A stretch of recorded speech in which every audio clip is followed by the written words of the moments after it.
எப்பேற்பட்ட கந்திருஷ்டியாக இருந்தாலும் நம்மகிட்ட வராது. ஒரு ஸ்க்ரீன் ஆப் எப்பொழுதுமே இருக்கும். இதை பண்ணிவிட்டு உங்கள் ஃபேஸ் நீங்கள் கண்ணாடியில் பார்த்து பாருங்கள், அவ்வளோ நல்லாயிருக்கும். ஸோ இது மாதிரி உட்காந்துக்கிட்டு கிழக்கு முகமாக நம்ம பண்ணோம் அப்படின்னு கேட்டிங்கன்னா, மீன்ஸ் கிழக்கு முகமாக உட்காந்துக்கணும். ஸோ அதுமாரி வடக்குலையும் உட்காரலாம். வடக்கு அதாவது கிழக்கு விளக்கு வைக்கும், வடக்கு எடக்கு பண்ணாது அப்படின்னு சொல்லுவாங்க. ஸோ வடக்குலையும் பண்ணலாம், கிழக்குலையும் பண்ணிவிட்டு இந்த மாதிரி பண்ணும்பொழுது கிளென்சிங் ஆகிடும். ஆட்டோமேட்டிக்காக எதுவும் நம்மளை விட்டு நம்ம ஃப்ரீயான மாதிரி ஃபீல் நம்மளே ஃபாலோ பண்ணலாம். இப்படி டெய்லியும் பண்ணலாம், வாரம் ஒருத்தர் பண்ணுங்கள். ஸோ இப்படி பண்ணும் பொழுது மிகப்பெரிய ஒரு நல்ல விஷயம் நடக்கும். ஃபஸ்ட்டு ஊதுபத்தியை கொளுத்திட்டு நெருப்பு எரியுது பார்த்தீங்களா, அப்போ கரெக்டாக நெத்திக்கிலேருந்து வச்சுட்டு இதுலேருந்து எல்லா நெகட்டிவிட்டியும் போகுது, அவ்வளோதான் நினச்சா போதும். இதை கண்டிப்பாக அப்படி சல்லுன்னு போகும். உடம்புலேருந்து அப்படியே கடை புரண்டு அப்படியே போய் அப்படி நின்று அப்படி போகிற மாதிரி இமேஜின் பண்ணி பாருங்க, முடிஞ்சு போச்சு. ஃப்ரீ ஆகிடுங்க டக்குன்னு. எவ்வளோ பெரிய விஷயம். அதேமாரி வெளியில் போகிறது வந்து ஒரு வியாதியாக இருக்கலாம், டென்ஷனாக இருக்கலாம், ஸ்ட்ரெஸ்ஸாக இருக்கலாம், பிடிக்காதவங்களாக இருக்கலாம், இல்லை பிடிக்காத வேலையாக இருக்கலாம். உள்ளேயே போட்டு புழுங்க வேணாம், எல்லாத்தையும் இந்த நெருப்பில் புகைச்சிருங்க. அதுக்கப்புறம் இந்த எஸ் போடுங்க, அவ்வளோதான், முடிஞ்சிருச்சு, கிளியர்.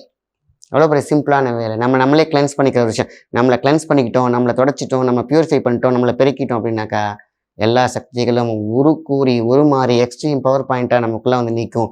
நீங்கள் எங்கே போனாலும் சக்ஸஸ் ஆகிட்டே இருக்கலாம். முகமாத்து இருக்காது, முகமறுப்பு இருக்காது, முக பேலன்ஸ் இருக்காது, தெரிஞ்சோ தெரியாமலோ அறிஞ்சோ அறியாமலோ ஏதோ ஒரு நெகட்டிவிட்டி இருக்காது. எவ்வளோ சிம்பிளாக சொல்லிட்டாங்க, ஒரு ஊதுபத்தியில் முடிச்சுட்டாங்க. சரிங்களா? ஸோ இது ஊதுபத்தியில் வந்து ஏன் சொன்னேன்னா, அந்த வேப்பெண்ணெயை தடவும் போது ஊதுபத்தி இறக்கும் போது அதில் வந்து அந்த எக்ஸ்ட்ராக்டை அப்சர்வ் பண்ணிக்கும்.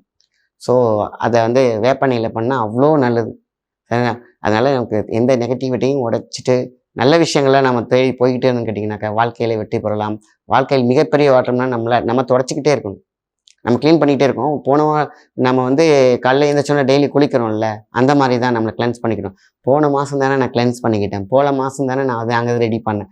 அடுத்த நாள் எத்தனை பேரை பார்த்துருப்பீங்க, எந்தெந்த இடத்துக்கெல்லாம் போயிருப்பீங்க, யாரெல்லாம் பார்த்துருப்பீங்க, எவ்வளோ கடந்து வந்திருப்போம், எத்தனையோ குப்பைகளை நம்ம வச்சுருப்போம். அப்போ கிளென்ஸ் பண்ணிக்கிறதுக்கான விஷயங்கள் தான் இது. அற்புதமான ஒரு மெத்தட்.